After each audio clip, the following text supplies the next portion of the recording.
یہ آخری جملہ تاکہ آپ سمجھ جائیں.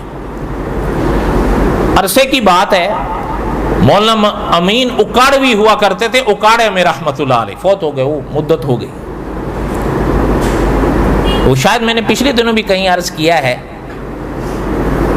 تاجک ہے نا، تاجک کہاں ہے؟ تاجک تاجک میں مولانا عبد الحنان صاحب ہوئے ہیں رحمۃ اللہ علیہ، فوت ہو گئے، وہ بھی زمانے گزر گئے. مولانا عبد الحنان صاحب رحمۃ اللہ علیہ یہ جنت البقیع میں دفن ہے. ہاں یہ جنت البقیع میں. یہ مولانا محمد امین اکاڑوی رحمۃ اللہ علیہ یہ مولانا عبد الحنان صاحب کے ہی شاگرد تھے. کہاں تاجک، کہاں اکاڑا اور کہاں جنت البقیع. اللہ کی مرضیاں ہیں، اللہ کی شان. مولانا محمد امین اکاڑوی رحمۃ اللہ علیہ فرماتے تھے ایک دفعہ ہوا کیا کہ حضرت ایک جگہ گئے اسکول میں پڑھانے کے لیے، حضرت پڑھایا کرتے تھے اسکول میں. تو وہاں کوئی صاحب حضرت سے ملنے آئے، دو، وہ مل کر بات کر کے چلے گئے. حضرت اس وقت وہاں تھے نہیں. تو دوسرے صاحب سے انہوں نے پوچھا کہ جی یہاں کوئی مولانا امین اکاڑوی صاحب ہوتے ہیں؟ انہوں نے کہا جی ہوتے ہیں لیکن اس وقت تو نہیں ہے، کہ چلیں پھر ہم کل آئیں گے. تو وہ صاحب ان سے کہنے لگے کہ جی آپ اپنا نام بتا جائیے. وہ کہنے لگے فائدہ نہیں ہے مولانا، ہمیں نہیں جانتے، ہم کل پھر حاضر ہو جائیں گے. قصہ مختصر یہ کہ دوسرے روز وہ آ گئے. تو مولانا محمد امین اکاڑوی رحمۃ اللہ علیہ وہاں بیٹھے ہوئے تھے، ان سے بات کیے. تو حضرت نے فرمایا خیر تو ہے، کیا بات ہے ذرا سنیے. مولانا منظور احمد چنوٹی رحمۃ اللہ علیہ کے ان 3 جملوں کی اہمیت کو سمجھا رہا ہوں. حضرت نے فرمایا کیا بات ہے؟ فرمایا بات یہ ہے کہ ہمارے ایک گاؤں ہے، وہاں ایک بیٹھک ہے، اور شاید 2-4 بیٹھکیں تھیں، وہ مسلمانوں کی تھیں، لیکن اس میں ایک بیٹھک یا 2 مرزا غلام احمد قادیانی کو ماننے والوں نے کرائے پہ لے لیے.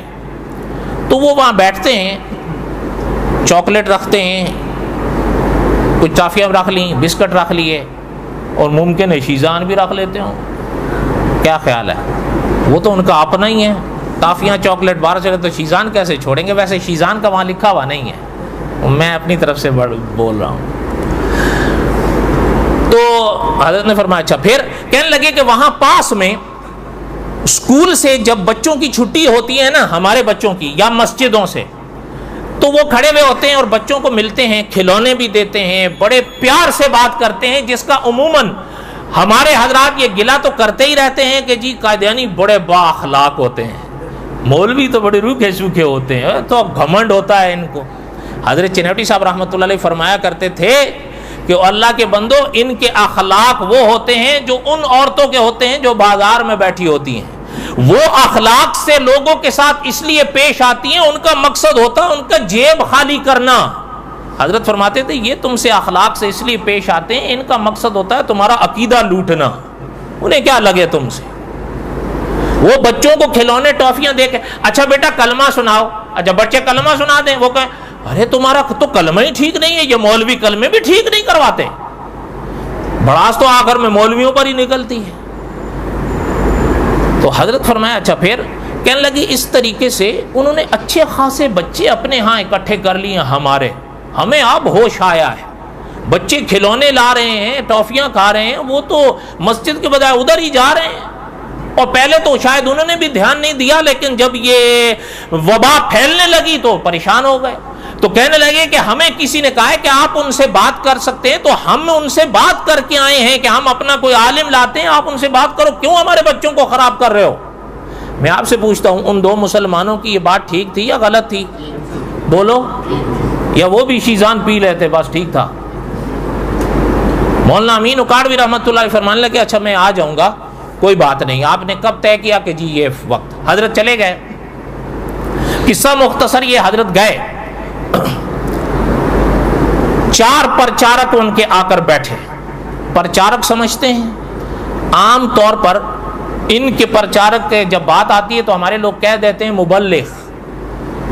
جب ان کے پرچار کی باری آتی ہے تو لوگ کہہ دیتے ہیں تبلیغ. حالانکہ مولانا شاہ عالم گورکھپوری صاحب نے لکھا ہے اپنی کتاب میں کہ یہ دونوں اسلامی اصطلاحیں ہیں، مبلغ بھی تبلیغ بھی. قادیانیت کا اس کے ساتھ کیا تعلق ہے؟ ان کی بات آئے تو کہو پرچار تبلیغ. پرچارک جو ان کے مبلغ بنے ہوئے ہیں وہ کو مبلغ تھوڑے ہیں. صحیح بات ہے یا نہیں؟ بولو. حضرت نے اس میں لکھا ہے، وہ ان کی کبھی وہ جا رہا ہوتا ہے نا، لوگ ہمارے سادہ دل ہیں، کہتے ہیں جی جنازہ جا رہا ہے، حضرت فرماتے ہیں جنازہ نہ کہا کرو، ارتھی کہا کرو۔ کیا کہا کرو؟ جنازہ تو اسلامی اصطلاح ہے، مسلمان کے لیے۔ حضرت جب وہاں گئے، حضرت نے فرمایا 4 پر 4 آ گئے ان کے، ادھر مولانا امین اکاڑوی 1، وہ 4۔ حضرت بیٹھے تو حضرت نے فرمایا اب ان میں سے ایک اٹھا، اب اس کی ذرا بات کا انداز دیکھیں۔ وہ کہنے لگا کہ بھائیو، اللہ کی مخلوق اللہ ذوالجلال والاکرام نے پیدا فرمائی ہے، یہ بات ٹھیک ہے یا غلط ہے اس کی؟ بولو۔ اچھا اگلا جملہ سنیں، اللہ کی مخلوق میں انسان اشرف المخلوقات ہے، یہ بات اس کی صحیح ہے یا نہیں؟ پھر کہتا ہے کہ اشرف المخلوقات انسانوں میں اللہ نے سب سے بڑی شان انبیاء کو دی ہے، یہ بات بھی صحیح ہے یا غلط ہے؟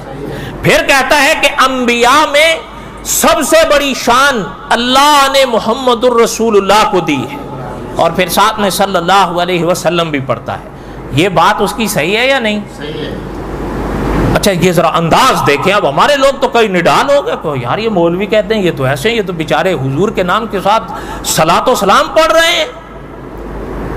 اچھا اب وہ کہنے لگا کہ حضور علیہ الصلاۃ والسلام کی تو یہ شانیں ہیں، میں کہاں بیان کر سکتا ہوں؟ ٹھیک ہے جی مت کرو۔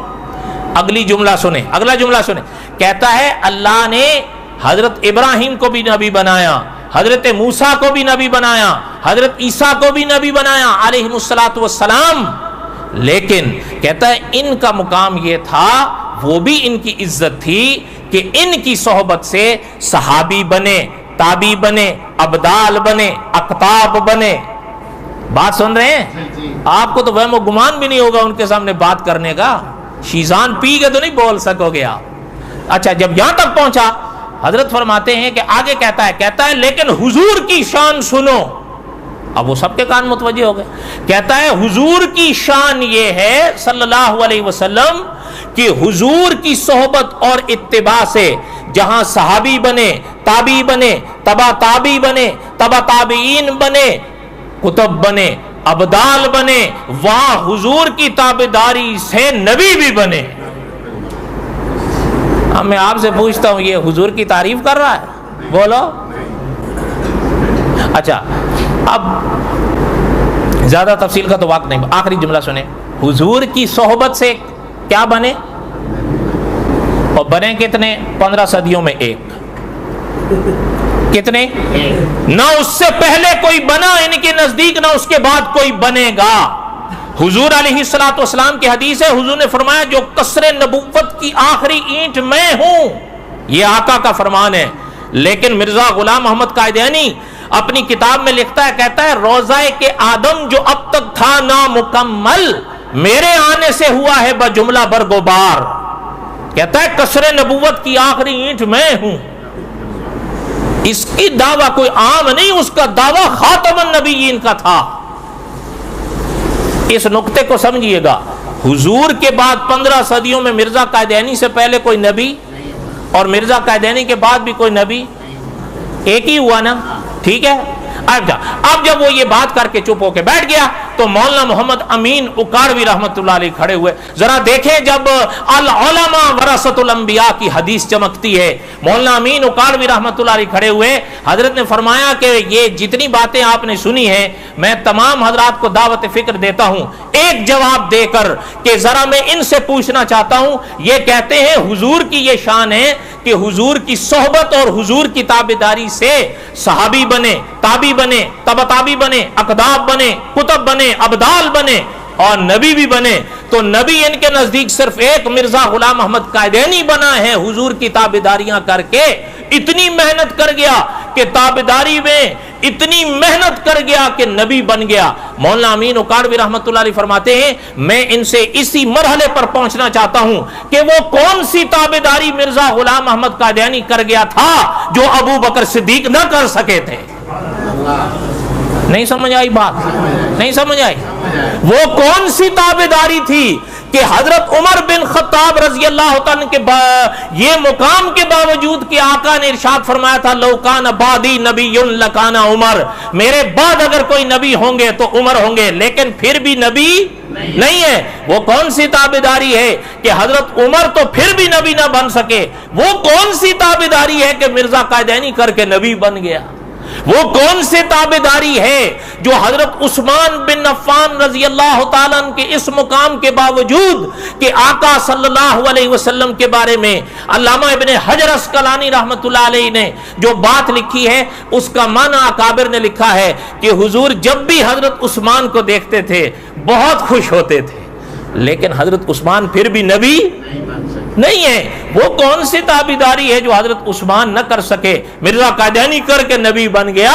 اور پھر حضرت علی کرم اللہ وجہ کہ آقا صلی اللہ علیہ وسلم حضرت علی علماء نے لکھا ہے ایک سفر پہ جانے لگے تو حضرت علی نہیں تھے، آقا نے فرمایا علی کہاں ہیں رضی اللہ تعالیٰ عنہ؟ آقا نے ساتھ ہی فرمایا، علماء نے لکھا ہے حضور نے فرمایا میرے علی کو بلاؤ، میرا دل کرتا ہے میں علی کو دیکھ کے سفر پہ جاؤں۔ لیکن وہ کون سی تابعداری ہے جو حضرت علی بھی نہ کر سکے، اس لیے کہ حضرت علی بھی نبی؟ وہ کون سی تابعداری تھی جو مرزا غلام محمد قائدینی کر گیا؟ یہ مولانا امین اکاڑوی رحمۃ اللہ علیہ کا سوال بجا تھا یا نہیں؟ اور اسی سوال کے اندر ہی